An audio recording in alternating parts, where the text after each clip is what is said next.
यो भवन चाहिँ अहिलेसम्म यहाँ यो अवस्थासम्म चाहिँ परमेश्वरको अनुग्रह हजुरहरूको प्रार्थनाको कारणले यहाँसम्म पुगिरहेको छ। अझै यसले सक्सेस बनाउनको निम्ति अझै प्रार्थनामा सहायता गरिदिनुहोस् भनेर म आग्रह गर्न चाहन्छु।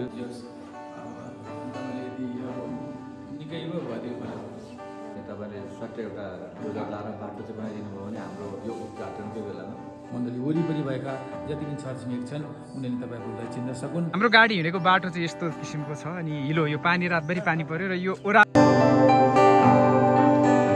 चर्च निर्माणाधीन चर्च छ, अहिले बनिरहेको भवन छ र यो चर्चको बारेमा म तपाईँलाई केही कुराहरू भन्ने देखाउने छु र यहाँको फादरसँग पनि कुरा गर्नेछु। यो ठाउँ एकदमै डाँडामा रहेको छ अनि पास्थरको एकदमै रमाइलो ठाउँमा आज हामी आइपुगेका छौँ र यहाँको परिवेश यहाँको चर्चको बारेमा तपाईँलाई देखाउने छु। गाउँमा कसरी चर्च भइरहेको छ, कसरी सेवा भइरहेको छ, कस्तो छ आज हामी हेर्नेछौँ। विश्वबेले जयमसी हामी यतिखेर तिन तिम्बु भन्ने ठाउँमा छौँ र यहाँ तिन तिम्बुको एउटा बिलिभर सिस्टम चर्चमा जाँदैछौँ अनि यो पारिपट्टि देखिएको ठाउँहरू आज हामी त्यहाँ पनि पुग्नेछौँ र यहाँ यो चर्चमा जानेर बाटो चाहिँ रिसागुरु अनि चर्च पर भवन देखिरहेको छ। यो चर्चमा वरिपरि यसरी डाँडा पाखा। यतिखेर हामी चर्चमा छौँ र चर्चमा चाहिँ माइक लगाएर बाहिर माइक देखिरहेको छ अनि धेरैचोटि तराईतिरका चर्चमा अन्य चर्चमा यसरी लाउन पाइँदैन, तर यहाँ चाहिँ डाँडामा यहाँ गरेको सङ्गति यो माइकबाट बाहिर बजाएपछि सबैले देख्ने सुन्ने पनि भए अनि एकदमै एउटा नयाँ दृश्य देखिएको छ। जयमसी जयमसी। यो चर्चको नाम भनिदिनुहुन्छ? हजुर, यो सेन्ट थोमस बिलवर्ड इस्टर्न चर्च तिम्बु याङरक 2 पास्ता गाउँपालिका चाहिँ है। हजुर। त्यस कारण मेरो नाम चाहिँ रेभरेन्ड फादर सनम कुमार बेगा भनेर चिनिन्छ, किनकि यो भवन चाहिँ अहिलेसम्म यहाँ यो अवस्थासम्म चाहिँ परमेश्वरको अनुग्रह हजुरहरूको प्रार्थनाको कारणले यहाँसम्म पुगिरहेको छ। अझै यसले सक्सेस बनाउनको निम्ति अझै प्रार्थनामा सहायता गरिदिनुहोस् भनेर म आग्रह गर्न चाहन्छु, किनकि यो अझै तपाईँको विभिन्न किसिमको कारणवश विभिन्न कुराहरूले गर्दा अझैसम्म यो तपाईँको के भन्छ तपाईँको सक्सेस हुन सकेको छैन, अर्पण हुन सकेको छैन। त्यस कारण त्यो सक्सेस हुन सकेको होस् भनेर हजुरहरूले प्रार्थनामा सम्झिदिनुहोस्, यो सफल हुन सकेको होस् भनेर। एकदमै धन्यवाद। यहाँ कति विश्वासी हुनुहुन्छ? यो हामी विश्वासी छौँ सबै हुँदाखेरि 25-26 जना हुन्छौँ। अहिले फिलहाल सेवकमा निरन्तरता 17-18 जना जम्मा हुन्छौँ। गाउँमा टाढा टाढाबाट सङ्गति आउनुपर्छ,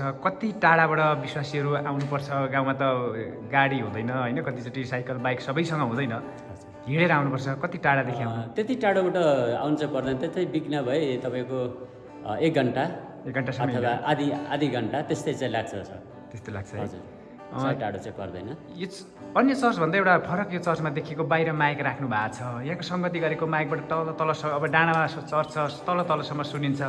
के छ यो माइक राखिरहँदा यहाँका मानिसहरूले अन्य जातिहरूले विरोध गरेका छैनन्? माइक चाहिँ अब तपाईँको टाइम टेबल जहिले तहिले हामी बजाउँदैन होइन यो माइकहरू होइन।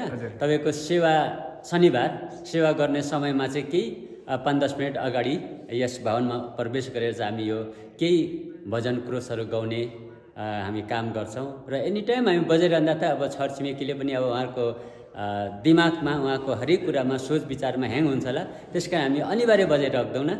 कुनै शुक्रबार जवान सङ्गति हुन्छ केही 1 घन्टा 2 घन्टा, त्यस कारण एकछिन हामी बजाउँछौँ र शनिबार 5-10 मिनट बजाउँछौँ, त्यति मात्रै हामी।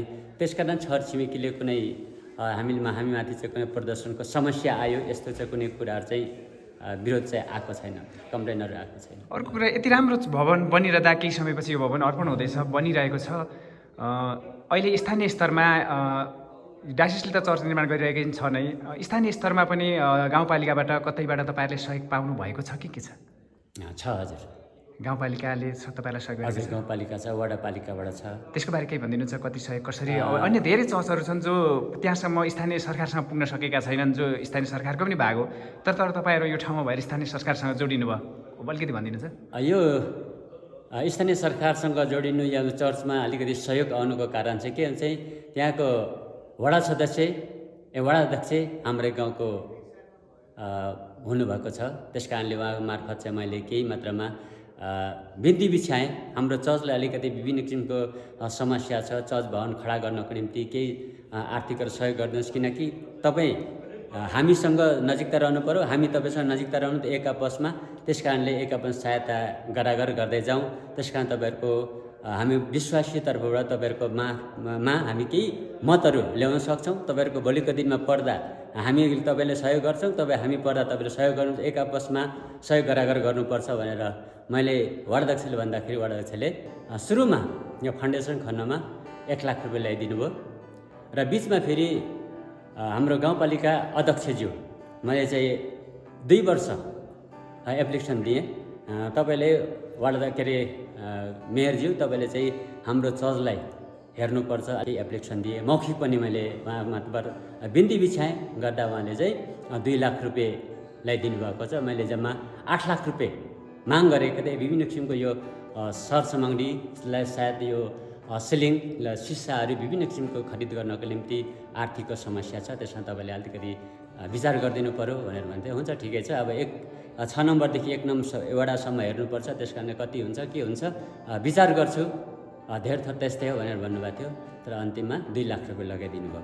भनेको स्थानीय सरकारबाट तपाईँले 3 लाख रुपियाँ चाहिँ चर्च निर्माणको लागि पाउनुभयो। हजुर, हुन्छ, यो चर्च छिट्टै निर्माण भइसकोस् र यो चर्चमा पूर्ण रूपमा यहाँ सङ्गति हुन सकोस् अनि यहाँ सुसमाचारहरू गाउँ गाउँमा पुग्न सकोस्। तपाईँले यो ठाउँमा बसेर पनि प्रभुको कार्य गर्नुभएको छ। हाम्रो तर्फबाट तपाईँको निम्ति निरन्तर प्रार्थना छ। समय दिनुभयो, धेरै धेरै धन्यवाद। हुन्छ हजुर, हुन्छ, धन्यवाद। जय मसी। तपाईँले यदि अब निकै भयो त्यो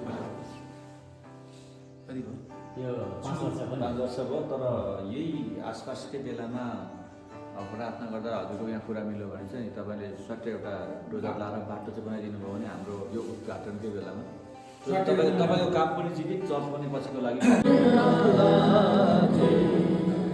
Hallelujah.